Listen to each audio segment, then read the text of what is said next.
Hey everyone, this is CSCS Tejal Kataria with lots of energy. Let me start with this very short video on mistakes which you should avoid while studying for CA exam. सबसे पहला and the most important mistake is ignoring study material. मैंने बहुत बार student से कहा है institute का material, फिर वो आरटीपी हो, एमटीपी हो, पीवाईक्यूज हो या स्टडी मटेरियल हो, आपका बहुत इंपॉर्टेंट है। जो भी आपके रेफरेंस बुक होंगे, अगर वो स्टडी मैट का ही एक्सट्रैक्ट है, इट्स ओके, बट ऐसा नहीं होना चाहिए कि जो स्टडी मैट में लिखा है और जो आपके रेफरेंस बुक में है वो स्टडी मैट के कंपैरिजन से बहुत कम है। मतलब स्टडी मैट में कुछ ऐसे सेक्शंस लिखे हैं जो आपके रेफरेंस बुक में है ही नहीं। तो ऐसे रेफरेंस बुक से पढ़ना इज लाइक काइंड ऑफ आपने खुद ही के अपने पैर पे कुल्हाड़ी मारना है। तो आप पहली बात तो स्टडी मटेरियल को रेफर करें। बहुत बार इंस्टीट्यूट स्टडी मैट के जो नीचे क्वेश्चन आंसर्स होते हैं उन्हीं क्वेश्चन आंसर्स में से कुछ क्वेश्चन एग्जाम में डालता है एंड देन दे एक्सपेक्ट कि आप वैसा ही लिखो जैसे स्टडी मैट में आंसर लिखा है, जबकि उस क्वेश्चन का आंसर एक्चुअल में पूरे चैप्टर का एक समरी होता है। लेकिन आप अगर आपके लैंग्वेज में पूरा चैप्टर का समरी लिखोगे तो आंसर आप लोगों को सही नहीं माना जाएगा, आप लोग का आंसर, एंड इंस्टीट्यूट आपको मार्क्स भी नहीं देगा। तो प्लीज ध्यान रखें इस बात का कि आप लोग जब भी स्टडी मैट का पढ़ाई करें, क्वेश्चन एंड आंसर देखें एंड अलोंग विद दैट आप जो भी रेफरेंस बुक अगर देख रहे हो तो वो स्टडी मैट से एटलीस्ट मैच करता हो। ऐसे अगर आप रेफरेंस बुक से पढ़ रहे हो कोई दिक्कत नहीं है, then only you should study from that reference book. Otherwise study material पढ़ना जरूरी है। इसके साथ साथ RTP and MTP and PYQs देखना भी जरूरी है। इसी के कंटिन्यूएशन में अगला पॉइंट है not writing enough whenever you are studying, specially for law. जैसे ही आप पढ़ते हो वैसे आप लिखना स्टार्ट कर देना चाहिए। मतलब क्या, आपने पढ़ के हो गया, आप लिख बिना देखे, मतलब किताब बंद करो फिर लिखो, फिर उसके बाद ट्राई करो कि यार देख लो कि आपने, चेक करो कि आपने सही लिखा है या नहीं लिखा है। अगेन अगर सही नहीं लिखा है राइट अगेन, अगर वो सही हुआ well and good, go ahead. इस तरीके से रिवाइज करोगे, जितनी बार आप लॉ लिखोगे उतना आपका वर्ड्स पे जो पकड़ होगा वो स्ट्रांग होगा और आप एग्जाम में वो वर्ड्स ऑटोमेटिकली बिना बहुत हार्ड एफर्ट्स लिए ऑटोमेटिकली वो वर्ड्स एग्जाम में दिखेंगे। मतलब लॉ मेरा फेवरेट सब्जेक्ट और रादर आई वुड से मेरा टॉप सब्जेक्ट इसलिए है बिकॉज वो ऑटोमेटिकली फ्लो में मेरे से लिखा जाता था। इसके लिए मैंने स्पेशल ऐसे जबरदस्ती के एफर्ट्स नहीं लिए कि यार हाँ ये वर्ड तो मुझे याद करना ही है, ऐसा मैं स्पेशली एफर्ट्स नहीं लेती थी। क्यों? क्योंकि मैं इतनी बार लॉ को लिखती थी। बहुत बार जब आप लिखोगे तो ऑटोमेटिक आपका याद हो जाएगा लॉ। तो इसीलिए लिखना जरूरी है। इवन फॉर अकाउंट्स ऑल्सो बहुत सारे स्टूडेंट्स फॉर्मेट बिना ड्रॉ करे सिर्फ देखते हैं, ऑडिट करते हैं सम्स का। तो प्लीज ध्यान रखिए कि आप सम्स को सॉल्व करें, उसके लिए कैटेगराइजेशन करें चाहिए तो कि ये सम्स होंगे जो प्रॉपर फॉर्मेट को ड्रॉ करके आप सॉल्व करोगे। कुछ सम्स ऐसे होंगे जो सिर्फ आप रफ पेज पे लोगे, बस आपने डेबिट क्रेडिट साइड या ऐसे दो कॉलम्स कर दिया, you should just plot the value, find the answer on your calculator to speed your studies, right, to speed up your studies. But ध्यान रखो कि आप जितना हो सकता है उतना लिखोगे तो ही आप लोग आगे बढ़ोगे, specially for accounts and law. तीसरा पॉइंट है रट्टा एंड पुअर कॉन्सेप्चुअल क्लैरिटी। बहुत सारे स्टूडेंट्स क्या करते हैं, मैंने तो बहुत सारे स्टूडेंट को ऐसे देखा है जो एमसीक्यू के आंसर तक रट्टा मारते हैं कि ये एमसीक्यू क्वेश्चन है, इसका आंसर ये है, रट्टा मारो। और ठीक है, एक हाथ क्वेश्चन में मैं भी समझ सकती हूँ, चलो ठीक है, एक हाथ दो क्वेश्चन, 10 क्वेश्चन नहीं समझ में आ रहे, आपने रट्टा मारे। पूरा का पूरा जितना भी कॉन्सेप्ट है वो सारे के सारे, बहुत सारे कॉन्सेप्ट, बहुत सारे ऐसे एमसीक्यू, 100-200 एमसीक्यूज रट्टा मारते हुए मैंने स्टूडेंट्स को देखा है। तो ऐसा मत करना कि क्वेश्चन एंड आंसर्स के, एमसीक्यू के आंसर्स आप रट्टा मार के जा रहे हो, पहला तो वो। दूसरा, रट्टा नहीं मारना और कॉन्सेप्चुअल क्लैरिटी का मतलब ये है, जैसे फॉर एग्जाम्पल अगर होल्डिंग एंड सब्सिडरी कंपनी का मैं एग्जाम्पल लेती हूँ फॉर, तो वहां पे बहुत सारे अलग अलग सिचुएशंस है। If examiner twist the question, आप लोगों को आंसर नहीं समझ आएगा और आप लिख नहीं पाओगे, जबकि आपको, मतलब जबकि आपको पता होगा बाहर आने के बाद यार ये तो होल्डिंग सब्सिडरी था, मैं लिख सकता था। तो ऐसा नहीं हो, ऐसा ना हो आप लोगों के साथ। इसीलिए कॉन्सेप्चुअली बहुत स्ट्रांग रहना जरूरी है। कॉन्सेप्ट स्ट्रांग होंगे तो फिर आप कोई भी सिचुएशन को हैंडल कर सकते हो। उसके अलावा not properly planning 1.5 days, 1.5 days before exam. Law के लिए तो इस बार तीन आप लोगों को 3 दिन है ऑलमोस्ट। तो प्लीज ध्यान रखिए 1.5 डेज में आपको पूरा सिलेबस कवर करना है। तो उसका प्लानिंग आपके अभी के स्टडी टाइम में होना चाहिए, स्पेशली इन लास्ट 30 डेज, कि ये चीजें होंगी जो मैं लास्ट 1.5 डेज में पढ़ूंगा, जिससे मेरा पूरा सिलेबस भी कवर हो जाएगा। एंड आप लोगों का रिविजन बहुत ज्यादा जरूरी है, जो मैंने नीचे ऑलरेडी एक पॉइंट लिखा है, रिविजन होना बहुत ज्यादा जरूरी है। वो पूरा रिविजन भी 1.5 डेज में कंप्लीट हो सकता है। इसके अलावा ओवर एक्सपेरिमेंटिंग, मैंने देखा है स्टूडेंट को from jumping one book to another, second book to third book, तो बहुत सारे किताब से पढ़ोगे बहुत अच्छे से ज्ञान मिलेगा ऐसा नहीं है। आई ऑलवेज रिकमेंड स्टूडेंट जिस किताब से जो टॉपिक पढ़ा है उसी किताब को रेफर करो, ठीक है। इसीलिए मैं तो स्टडी मटेरियल ही यूज करती हूँ कि उसी का स्टार्ट से लेके एंड तक वहीं से पढ़ा दो और वही आप आगे बार बार रेफर करो, क्योंकि जिससे पढ़ा होता है अगर उसी से रिवाइज होगा तो ज्यादा चीजें जल्दी याद होंगी। और उसके देखो दो तरीके होते हैं समरी नोट्स लिखने के, या तो आप अच्छे से एक्सट्रैक्ट लिखो अलग से नोटबुक में, या तो फिर मैं जो टेक्निक मेरा होता था कि मुझे वो किताब जिससे मैंने पढ़ा है या जिस भी फैकल्टी से मैंने पढ़ा होता था उसके इर्द गिर्द जो ब्लैंक स्पेस होता था वहां पे मैंने बहुत कुछ लिखा हुआ होता था। लिखा हुआ देखने के बाद मुझे ऐसा लगता था कि यार हाँ मैंने पढ़ा है, मुझे याद आ जाएगा। तो वो मेरा टेक्निक होता था, वो मेरे लिए अप्लाई होता है। आई डोंट नो कि आप लोग के लिए क्या apply- आपको बहुत नीट क्लीन लिखने की आदत होगी, go ahead with the proper अलग वाले समरी बुक। अदरवाइज जो मेरा टेक्निक होता था इर्द गिर्द पूरा मतलब चित्रगुप्त की किताब के जैसा मेरा बुक रहता था, तो वो पूरा गंदा रहता था। बट मुझे ये पता था कि यार ये चीजें पढ़ूंगी तो मुझे पूरा बुक याद आ जाएगा। तो इसीलिए ओवर एक्सपेरिमेंटिंग करना बंद करें कि यहाँ से पढ़ रहे हैं वहां से पढ़ रहे हैं, उसका मटेरियल रेफर कर रहे हैं वहां से पढ़ रहे हो। तो पहली बात तो एक ही चीज को एक जगह से पढ़ लिया तो उसी का फॉलो करो, ज्यादा फायदे में रहोगे। इसके अलावा ओवर प्लानिंग, मैंने देखा है बहुत सारे स्टूडेंट ना बहुत ज्यादा प्लानिंग करते हैं, मतलब एक एक मिनट का एक एक सेकंड का प्लानिंग होता है। 6 बजे उठेंगे, 6:15 पे ब्रश करेंगे, 6:30 पे हमारा मेडिटेशन खत्म होगा, ये मतलब इतना एक एक सेकंड का प्लानिंग मत करो। क्योंकि आपका देखो हम लोग ह्यूमन बींग्स हैं, हम लोग कोई एआई या रोबोट नहीं है, तो हम लोगों का डे कैसा होगा ये किसी को नहीं पता है। तो पहली बात आपको बस इतना पता होना चाहिए कि ये टॉपिक्स होंगे जो मैं कवर करूंगा। फिर आप आपके जो भी टाइम या मूड के हिसाब से आप स्विच करना, फ्लेक्सिबल रहो। कि आपने कभी ऐसा अज्यूम करते कि आप लोगों ने डिसाइड किया कि लॉ के 2 चैप्टर्स और मैथ्स का 1 चैप्टर करना है, बट अज्यूम करो कि आपका मतलब ऐसा टाइम है जहाँ पे आप लोग बहुत ज्यादा थके हुए, कोई कुछ रीजन की वजह से बहुत ज्यादा ट्रैवल हो गया होगा, घर पे कुछ हुआ होगा, कोई भी रीजन से आप मतलब उस मेंटल स्टेट में नहीं हो कि बहुत अच्छा टॉपिक आप ले सकते हो। तो आप अपने आप को इजी करने के लिए वो टॉपिक उठाओ जो आपको आता है। तो उतना फ्लेक्सिबिलिटी आपके शेड्यूल में होना चाहिए, बहुत ज्यादा प्लानिंग करके आप नहीं चल सकते। Go with the flow. The best plan is that your plan is not going to go according to your plan, मतलब जो आपने प्लान किया है वैसा ही सारा प्लान के हिसाब से सारा प्लान जाए ये जरूरी नहीं होता है। सो वहां पे आपने फ्लेक्सिबल रहना है, जहां पे प्लानिंग करनी है वहां पे करो, जहां पे गो विद द फ्लो होता है वहां पे गो विद द फ्लो होना चाहिए।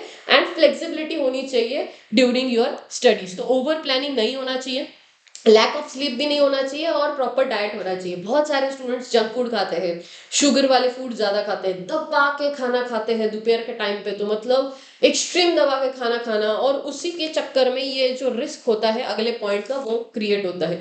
बहुत ज्यादा खाना लिमिट में, सात्विक खाना जो बोलते हैं वो खाया करो। थोड़ा सा ट्राई करो कि आप प्रॉपर टाइमिंग पे, मतलब एक ही टाइम पर सोया करो, मतलब जो भी आपका डिसाइडेड टाइम है। मैं ये नहीं कहूंगी कि लास्ट 1 मंथ है, कुछ लोग होंगे जो रात को पढ़ाई करते हैं, कुछ लोग होंगे जो सुबह पढ़ाई करते हैं। मैं ये नहीं कहूंगी कि सुबह पढ़ाई करना मतलब बहुत अच्छा है तो सुबह उठ के पढ़ा करो, रात में मत पढ़ा करो, एक्सेट्रा एक्सेट्रा, मैं ये रेकमेंड नहीं करूंगी। आपका पैटर्न, आपका स्लीप पैटर्न सिर्फ आपको पता है। आपको पता है आपका कब सबसे ज्यादा माइंड शार्प होता है, स्ट्रांग होता है, मतलब बहुत क्विक फास्ट वर्क करता है, ये सिर्फ आपको पता है। तो आप आपके हिसाब से डिसाइड करो। लास्ट 1 मंथ में किसी का मोटिवेशन सुन के किसी का कुछ भी सुन के आप चेंज करने मत जाना। जो भी आपका जो भी आपका डिसाइडेड टाइम है बस वो सही हो और लैक ऑफ स्लीप ना हो, इस बात का ध्यान रखना। ऐसा बहुत सारे स्टूडेंट को मैंने करते हुए देखा है, सिर्फ 2 घंटे सो रहे, 3 घंटे सो रहे, ऐसा नहीं होना चाहिए। जितना रिक्वायर्ड नींद है आपको उतना अगर नहीं होगा तो फिर दिक्कत होगी। मेन एग्जाम टाइम के, मतलब क्या होता है कि आप अभी तो कर लेते हो बट मेन एग्जाम के टाइम पे बॉडी मतलब रिएक्ट करना स्टार्ट कर देती, तो ऐसा नहीं होना चाहिए, इस बात का ध्यान रखना। इसके अलावा आफ्टरनून टाइम को मैनेज करना, इसका रिस्क मतलब क्या है, 2 से 5 का आपका पेपर है, ठीक है, और उसी टाइम पे बहुत सारे लोग मतलब दोपहर के टाइम पे सोना पसंद करते हैं। तो 2 से 5 ये जो सोने का टाइम होता है बहुत सारे स्टूडेंट्स का, वो हैमर करेगा आपके एग्जाम टाइम में, क्योंकि आप जब जब पेपर लिख रहे हो तब आपको नींद आ सकती है। तो ध्यान रखो कि ऐसा ना हो। So 2 to 5 is your paper time. तो वो रिस्क बहुत आया है जो लोग दोपहर में सोते हैं उनके लिए, तो दोपहर में नहीं सोना है। बहुत ज़्यादा खाना खा के जो आप सुस्ती लेने की कोशिश करते हो या जो पावर नैप लेते हो, वो 2 से 5 के बीच में मत लेना। इसके बाद ये ध्यान रखना लास्ट 30 डेज के लिए टाइम मैनेजमेंट बहुत स्ट्रांग होना चाहिए। बहुत सारे स्टूडेंट पूछते हैं कि हम लोग एक दिन में 4 सब्जेक्ट ले या एक दिन में एक ही सब्जेक्ट ले, पूरा खत्म करें फिर नेक्स्ट सब्जेक्ट पे जाए। Again it's going to be your call कि आपको बस ये ध्यान रखना है कि टाइम इफेक्टिव स्टडी होना चाहिए।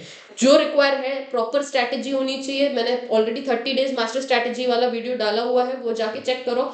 उसमें मैंने बहुत क्लियरली बताया कि कौन से टॉपिक है जो आपको करने ही चाहिए, वो टॉपिक आपके स्किप नहीं होने चाहिए। तो उस हिसाब से आपको टाइम मैनेज करना है। ये आपका ये इट्स अ सब्जेक्टिव मैटर कि आपको एक दिन में 4 सब्जेक्ट पढ़ने हैं। जैसे मेरे अगर बात करोगे तो मुझे एक दिन में एक ही सब्जेक्ट नहीं होता था मेरे से, तो मैं 3 सब्जेक्ट लेती थी। लेकिन वही मेरा भाई एक दिन में एक ही सब्जेक्ट लेता था, वो 7 दिन पूरा सब्जेक्ट खत्म करेगा, then he used to switch on the other subject. तो वो उसका टेक्निक था जो मेरे लिए सही नहीं था, मेरा जो टेक्निक है वो उसके लिए शायद सही ना हो। तो हर एक का अपना टेक्निक होता है। सेल्फ अवेयरनेस रखो, अपने बारे में पता होना चाहिए, जिसकी वजह से आप लोगों को एग्जैक्ट स्ट्रैटेजी फॉलो करने में प्रॉब्लम नहीं आएगी एंड टाइम मैनेज करने के लिए भी नहीं आएगा। इसके अलावा डिस्ट्रैक्शन से दूर रहो। ये कुछ स्टूडेंट्स होते हैं जो बहुत मोटिवेटेड होते हैं स्टार्टिंग में, फिर धीरे धीरे धीरे करके डिस्ट्रैक्शन स्टार्ट हो जाते हैं उनके। कभी मोबाइल फोन देख लिया, कभी किसी का कॉल आ गया दोस्त का, कभी बहुत स्पेशल दोस्त का कॉल आ गया, कोई रिलेटिव्स आ गए, किसी का फंक्शन है, कहीं गॉसिपिंग चल रहा है। तो ये सारे जितने भी डिस्ट्रैक्शंस है आपकी जिंदगी में, जो एनवायरनमेंट आपको ऐसा क्रिएट करना है जिसकी वजह से आपको डिस्ट्रैक्शंस ना हो, ठीक है। एनवायरनमेंट क्रिएट करना आपके हाथ में, भले ही आप लोगों का शायद माइंड कंट्रोल या विल पावर इतना स्ट्रांग ना हो कि आप लोग मोबाइल फोन साइड पे रखें, लेकिन आप एनवायरनमेंट तो क्रिएट करो कि मोबाइल फोन साइड पे होने के बाद अगर आपको कंट्रोल नहीं तो मोबाइल फोन आपके पास होना ही नहीं चाहिए, घर वालों के हाथ में दे दो। या कुछ ऐसी सिचुएशंस क्रिएट करो इर्द गिर्द की जिसकी वजह से आपके डिस्ट्रैक्शंस आपसे दूर रहे, ठीक है। तो ये ध्यान रखना। इसके अलावा less MCQ practice, MCQ practice करना बहुत ज्यादा जरूरी है। स्टूडेंट को ऐसा लगता है एक बार इकोनॉमिक्स का पूरा पढ़ लिया, अब हम लोगों को एमसीक्यू क्या है, एमसीक्यू तो हम लोग कर ही लेंगे। जितनी ज्यादा प्रैक्टिस होगी उतना आपका स्पीड भी ज्यादा होगा और कवर भी कर पाओगे। मैथ्स में पेपर कवर नहीं होता, क्यों? क्योंकि स्टूडेंट्स वो 1 मिनट में 1 एमसीक्यू का प्रैक्टिस नहीं करते। 1 मिनट 1 एमसीक्यू का जो प्रैक्टिस करेगा वो ऑटोमेटिकली वहां पे मेन एग्जाम में दिख के आता है। तो ये ध्यान रखो कि आप एमसीक्यू की प्रैक्टिस करो। मॉक टेस्ट एंड रिविजन्स, देखो अभी 2 कैटेगरी के स्टूडेंट है। एक ऐसा है जो बहुत अच्छे से पढ़ के बैठा है, एक ऐसा है जो शायद 50% 80% पढ़ा होगा। तो जो बहुत अच्छे से पढ़ के बैठा है वो तो ऑब्वियसली बात है, दो मॉक टेस्ट 2 रिवीजन दे देगा। आप एटलीस्ट एक तो मॉक टेस्ट दो, एक रिवीजन दो, जिससे आपका सेल्फ असेसमेंट बहुत स्ट्रांग होगा कि आपको पता चल जाएगा कि आप लोगों को क्या आता है क्या नहीं आता है। तो सेल्फ असेसमेंट करना बहुत ज्यादा जरूरी है। क्या आप वो सारी चीजें हैंडल कर पाते हो उस वक्त, वो जो 3 घंटे होते हैं उसमें, या नहीं, वो देखने के लिए ये जरूरी होता है। रिविजन इसीलिए क्योंकि मैंने देखा बहुत सारे स्टूडेंट लास्ट मिनट पे, मतलब लास्ट के 2-3 दिन बचे हैं और नया कॉन्सेप्ट उठा रहे हैं। मतलब जो आज तक पढ़ा नहीं आपने, वो 2-3 दिन पहले पढ़ रहे हो, क्यों? क्योंकि दोस्त ने बोला है यार ये एग्जाम में आ सकता है। वो चीज करने के लिए आप पूरा दिन वेस्ट करोगे, rather than that revise your entire subject और रिवाइज योर जितने भी टॉपिक्स हुए वो सारे रिवाइज करके ज्यादा बेटर आपको बेनिफिशियल मिले, बेनिफिट होगा, या आपको वो टॉपिक जो आपने अभी तक पढ़ा ही नहीं है वो पढ़ के बेनिफिट होगा। आप पहली बात तो ये समझो, ठीक है। देखो किसी का भी ऐसा जरूरी नहीं कि 100 मार्क्स का पूरा पढ़ के हो गया होगा, मतलब बहुत अच्छे से। तो कहीं ना कहीं आप 5-10 मार्क का तो रिस्क लेके वैसे ही चलने वाले हो, बट जो 90 आप करोगे वो इतना तगड़ा करो कि 60-70 आना ही चाहिए। इस हिसाब से आपने पढ़ा है, कुछ भी पूछो मुझे आता है। तो वो स्ट्रैटेजी या वो एटीट्यूड रख के जाना बहुत ज्यादा जरूरी है, वरना आपकी जिंदगी के डिस्ट्रैक्शंस, ये अगेन मैंने रिपीट किया है, डिस्ट्रैक्शंस या जो भी आप लोगों का लैक ऑफ रिवीजन जो है वो आपको प्रॉब्लम क्रिएट करेगा। इसके अलावा सेल्फ स्टडी बहुत इंपॉर्टेंट है। सेल्फ स्टडी क्यों? क्योंकि स्टूडेंट्स क्या करते हैं ना, बहुत ज्यादा बाहर की वैलिडेशन पे डिपेंडेंट होते हैं, ठीक है। दूसरी बात, बाहर का वैलिडेशन मतलब टीचर्स पे डिपेंडेंट होते हैं कि यार टीचर हमसे करवा ले, हम लोग फिर करेंगे। कुछ चीजें होती है जो आपको एक बार टीचर ने पढ़ा दी, उसके बाद आपको खुद प्रैक्टिस करनी होती है अपने स्पीड के हिसाब से, अपने कैपेबिलिटीज के हिसाब से। किसी का अकाउंट स्ट्रांग होगा, किसी का लॉ स्ट्रांग होगा, किसी का इको होगा, वो डिपेंड करता है हर एक स्टूडेंट का, हर एक स्टूडेंट मतलब अलग-अलग तरीके पे। तो आपको ये समझना है कि टीचर एक ही है, स्टूडेंट हज़ारों हैं। वो अपने हिसाब से आपको रिवाइज़ करा देगा, but at the end self study is the most important factor in your CA entire CA curriculum. मतलब कभी भी आप लोग देखना, एक बार टीचर ने पढ़ा दिया, मैंने तो देखा है बहुत सारे स्टूडेंट 30 डेज़ पहले एक बार टीचर ने पूरा पढ़ाया है, उनके पूरे पढ़ाए हुए वीडियोज़ उनको वापस से देखने होते हैं। बॉस तुम्हारे पास इतना टाइम नहीं है कि तुम पूरे का पूरा स्टार्ट से लेकर एंड तक पूरा ऐसा 10-10 घंटे का सेशन देखते बैठो।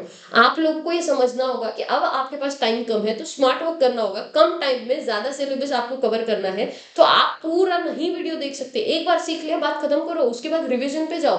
रिवीजन से समझो कि क्या-क्या हो रहा है। और बहुत ज़्यादा dependency on teacher is also harmful. क्यों? क्योंकि एक बार हो गया ना, टीचर ने पढ़ा दिया, अब आप खुद से नहीं करोगे तो एग्जाम हॉल में आप ही को एग्जाम सॉल्व करना है। हम नहीं आने वाले आपकी हेल्प करने के लिए वहाँ पे। आपको ये ध्यान रखना है कि टीचर पे डिपेंडेंसी रखने की बजाय बहुत ज़्यादा आप लोगों को सेल्फ स्टडी करना बहुत एक्सट्रीमली ज़रूरी है। And the last is emotional baggage.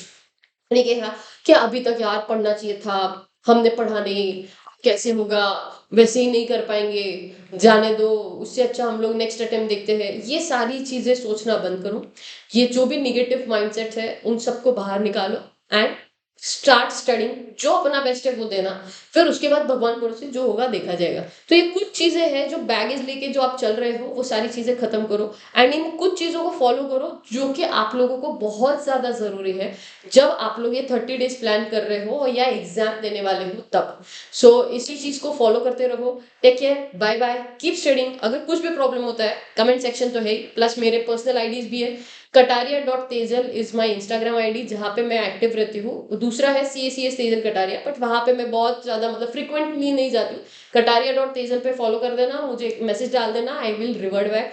मैंने ऐसा, आप लोगों को भी पता है, ऐसा एक भी मैसेज नहीं है आज तक जो मैंने जहाँ पे मैंने रिप्लाई ना दिया हो।